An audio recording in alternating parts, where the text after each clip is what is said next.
Hi everybody, Andy Murray here for WhatCulture Wrestling with your morning news. Today I'm going to talk all about the injury suffered by Edge at Backlash last night. We're also going to talk about the ridiculous match between the Street Profits and the Viking Raiders, and also a rather unfortunate injury to AEW's Kris Statlander.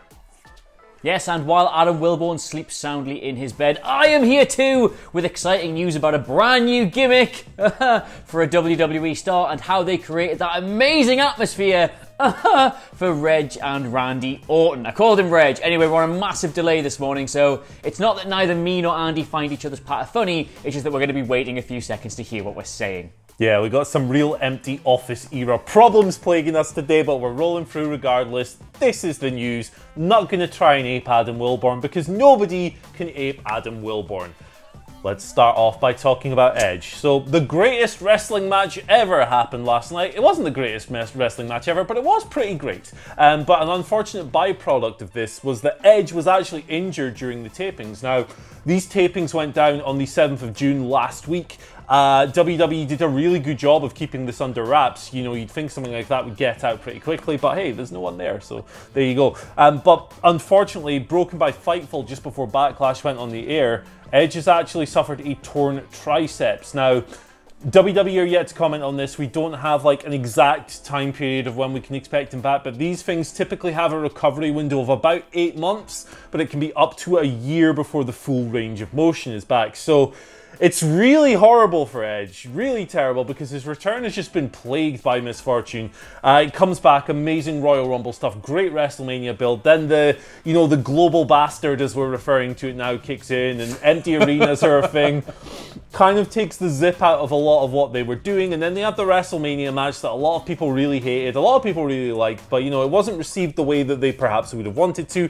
Then they have this match last night, and it was a really great match, but now he could potentially be on the shelf for a very long period of time. We might hear something of Raw. Keep in mind that Raw has already been recorded, so if they knew about it, they might have recorded something in advance. Maybe they'll just throw something in that they've taped since then. But either way, Adam Cleary, this is minging news. Horrible.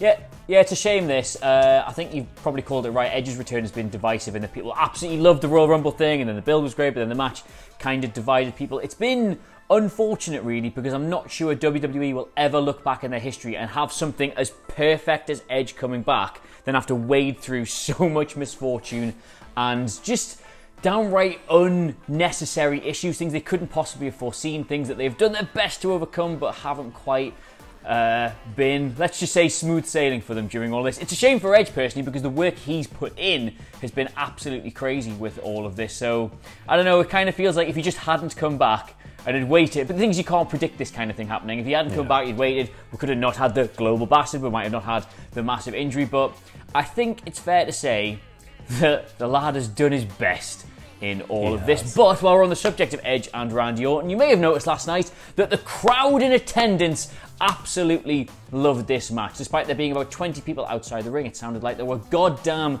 20,000 of them, and that's because WWE pumped in crowd noise during this match. Now, while their first match at WrestleMania did divide people over whether or not it was good or whether or not it was bad, I think this match, everybody can universally agree, was good. It's just that this crowd stuff and the production around it might have been a little jarring, might have created a bit of a disconnect between those watching it at home. It was an unusual step, it's fair to say, literally pumping in crowd noises. They of course used Howard Finkel, they had a Madison Square Garden sign. There was a lot of extra stuff went into this to try and create a big match feel for WWE, and a lot of people didn't like that. The match, great, this stuff, not so much. But speaking purely as a football fan, or soccer to our American viewers there, this is something they've tried with the empty arenas in other sport. And I will say, what happens is, the first time they do it, everybody sits at home and goes, oh, that's a bit odd, isn't it? But by the third or fourth time, you're just kind of used to it. So I thought it was a very strange decision for this to be the first time they ever attempted this. They could have done it throughout the show, and by the time Edge and Randy Orton came around, it wouldn't have been that jarring. But Andy, do you think this perhaps sours what was a brilliant match, or is it just something that you kind of dealt with after a couple of minutes? I think, yeah, your mileage is going to vary with this thing, right? Because when I started watching it, I was like, oh, cool, Howard Finkel, that's a nice touch. I love Howard Finkel, nice little tribute. He's passed away, he's the greatest of all time. And then, The first time I noticed the crowd noise was during the entrances, but I figured, that's it. They won't actually have this during the match. But like, after like a minute in, I was like, oh God, what have they done? This is so weird. But I got over it after about 5 minutes. So I was just kind of like, well, I mean, the work is so good that I don't really care about this. So I think if you're able to get over it and you're able to enjoy the match on the quality of the work, or maybe you even thought that the piped-in noise enhanced it, you're going to have a good time with it. If you can't get over the piped-in noise, and I don't blame you if you weren't able to, it was very distracting, at least early on, then you're probably going to have a terrible time with the match. It's a tough one. I wouldn't like to see them do it again, put it that way, because it creates like just this other level of falsehood. And wrestling's fake and it's scripted and all this stuff, but you don't want the thing to look at how really stupid and sick this greatest match ever is. You don't want to be slapped in the face by that when you're watching a relatively serious match between two guys who really hate each other in kayfabe, and we're saying, I'm going to kill you, mother effer, in the match itself. But in conclusion, it didn't spoil it for me. I can understand why it did spoil it for other people, but I don't want to see it again. Just me. I think, yeah, that's where the delay kicks in and things get awkward. Let's talk about something that was even sillier, but kind of in a glorious way. I kind of loved this. It was crap. It was awful, but I kind of adored it. The Viking Raiders and the Street Profits. They were supposed to wrestle for the Raw Tag Team Championships last night. That did not happen. Instead, we cut to the parking lot. They're brawling away, and then Braun Strowman's car gets damaged, because cars and wrestling always get damaged, and all four of them are like, oh no, we gotta run away. They run backstage, and that's when nuttiness commenced. I'm just gonna read to you people, if you haven't seen this, you people, I sound like a generic heel. I'm gonna read to you a list of stuff that happened in this match. Just, you know, you can put the dots together. Eric of the Viking Raiders, what a name, faced up to the Street Profits with an actual axe in his hand. Ivar hit Montez Ford in the bollocks with a bowling ball. There was goofy music in the background throughout. Dawkins speared Ivar through some glass in a really crazy moment of violence for this goofy match. They went inside the heads of the Viking Raiders for some flashbacks. It was... Akira Tozawa did something weird that you're going to talk about in a little bit. Ivar summoned a turkey leg like it was Thor's hammer. Mjolnir.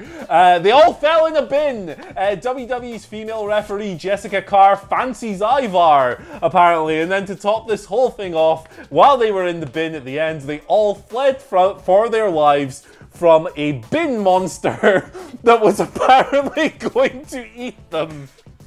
And that's why this was just a very normal match in a very normal wrestling company. This was just the perfect card. I thought this was terrible, but in the best way. I loved it. Now, see, this is the thing. I was so close. I was so close to not knowing what you're talking about here, because when I got up this morning, the first thing I did was I checked the Wikipedia page for Backlash to go through the results before I started watching some of the matches. And this, Andy, is not listed on Wikipedia as a match that took place in that. So it was only when I actually started going through the show that I saw any of this. Now, I knew they'd announced it ahead of time, but it would have been so easy to miss this. I could have been sat here trying to blag the fact I'd seen this show going, what? This could be something I did not know about. I think the cinematic matches in WWE have come in for a bit of criticism lately. They had two brilliant ones over WrestleMania weekend, and we thought, could be slightly problematic this, because management are going to get their hands on them and go, well, we'll do it now. No need to let the talent dictate how this works. And they've kind of taken a bit of a nosedive since then. But this was stupid, it was funny, it was inventive, it importantly was different. It included a load of things in a pro wrestling match that I have never seen before, which is one of the main reasons I like cinematic matches. Again, with the pumped in crowd noise, I understand absolutely why someone would have hated this, but I didn't. Yeah. And also by the same token, I don't think I'm going to be in a rush to ever see it again. Now, while we're on the subject of this match, Andy, I don't know about you, I don't know if you watched NXT this week, but when Mexican wrestler El Hijo del Fantasma basically turned heel and debuted with his own sort of cartel and changed his name to Escobar all at the same time, I thought, Do you know what there's not enough of in professional wrestling now? Lazy national stereotypes. So I was over the moon to see Japanese wrestler Akira Tozawa re-debut as a ninja during this segment, with loads of other ninjas behind him to take on the newly christened Street Raid Viking Prophet. I can't remember what they called themselves in the end, but it was just, there was Tozawa making his first television appearance in a long time, free from main event. Just now, he's a ninja, Andy. Akira Tozawa is a ninja because, well, what else was he going to be? I don't know about you, I'm personally looking forward to Jack Gallagher getting another rebrand as Nigel Churchill and his entire gimmick being just sharing loads of like really low resolution images on Facebook of people standing over war graves going, can we get 400 shares for this veteran? And then he can tag team with Danny Birch, who will be rechristened Danny Brexit. What a weird thing this was. Like, you know, they were christened ninjas by one of the Viking Raiders. I can't remember which one said it to the other. So that's official in canon. They were ninjas. That's it. And they had the garb on and everything. And they had that big, like, the fight between the ninjas and the Prophet Raiders, or whatever we're calling them, the street Vikings, was like really staged like a classic martial arts film as well, with the music and the logo and all this stuff. And then this massive person shows up and he's got a katana. He was good. I liked him. That was funny. I don't know who that was. Maybe it was Jordan Omogbehin, who's 7'3", and in the Performance Center. Might have been him. Might have been his TV debut. But either way, this was nuts. I wonder if it was just a one night only thing, or if Akira Tozawa is a ninja clan leader now. Wrestling. Speaking of ninjas, let's talk about an alien. Although this story, there's nothing good about this story. Pardon the lead-in. Kris Statlander, AEW, pivot over to AEW to finish the stories today. Unfortunately, she suffered a torn ACL at the latest set of Dynamite tapings last week, diving onto Kip Sabian. PW Insider broke this story over the weekend, then Statlander commented on it just like an hour later, tweeting, "Since the news is out, I told you I'd dive on Kip again, and damn it, I did, but in doing so, I ended up with a high-grade tear in my ACL. Yes, I need surgery. Yes, I'll be out of the ring for a while. I'll do my best to show up on your TVs as much as I can." Typically a 6 to 9 month recovery period here. However, Nia Jax just came back from torn ACLs, 2 of them admittedly, both knees. Hell, that sounds like. She was out for a year. It varies greatly. It's a really serious injury. It's a career-hampering injury. She's young wrestler, Kris Statlander, just, you know, only been on the go for a few years, making waves kind of in the AEW women's scene. Her injury leaves that scene very thin, with Britt Baker on the shelf and the Japanese wrestlers unable to travel, of course, due to the big bastard at the moment. It's a tough spot, but ultimately, the key point is hoping that Kris makes a speedy, well, as speedy as can be expected, recovery, and that we are able to see her on TV while she's away. One of the positives, I guess, of the empty arena era, you got Britt Baker fanning around on a wheelchair with Rebel and her gang and stuff. Maybe we can do something. Maybe Kris Statlander, if she's an alien, she can do segments on the moon or something. I don't know. But bad news. Yeah, terrible this. It's obviously the first thought is obviously Kris Statlander, you wish her a speedy recovery. It's terrible to go through. Obviously Britt Baker as well taking injury is also bad news. But I think for all the criticism there's been of AEW not successfully really building a lot of depth in that women's division, this is something they were always sort of opening themselves up to. 1 or 2 major injuries next to each other, and all of a sudden you're looking around. None of the Japanese wrestlers can get over. Bea Priestley, I think, is stuck in the UK. You're sort of looking at Big Swole after that, who somebody could benefit from this an awful lot, you'd think, but like, this is kind of, I don't want to say chickens coming home to roost, because they certainly weren't deserving of this, but it's just unfortunate, really, when the women's division finally felt like it was getting a bit of momentum, something finally starting to happen there. We've seen a string of critically acclaimed matches. The title picture had a lot of interest in it, and now you look at it and you think, well, you've got a champion and some skits. Yeah. And that's pretty much going to be the extent of the women's division for the next couple of months. Yeah, it is. Or certainly until they can fly people in. It is. It's the, of the ranked wrestlers, they're now down to Hikaru Shida, Nyla Rose and Penelope Ford, I believe. It's a time for Big Swole to step up. Maybe Ali, maybe a Christy James or an Anna Jay, one of the enhancement talents they've been using. Maybe it'll present an opportunity for them. Maybe that is the silver lining to this terrible grey cloud. But until then, get well soon, Kris Statlander. Hope to see her back on our screens before too long. Twitter questions, and they're all on Backlash because Backlash just happened and it was a pretty good show with lots to talk about. First one here comes from Jason Serwatka. Apologies, sir, if I've pronounced your name wrong. I am just as bad at pronunciations as Adam Wilborn is. Asks, was Edge versus Randy Orton the greatest wrestling match ever?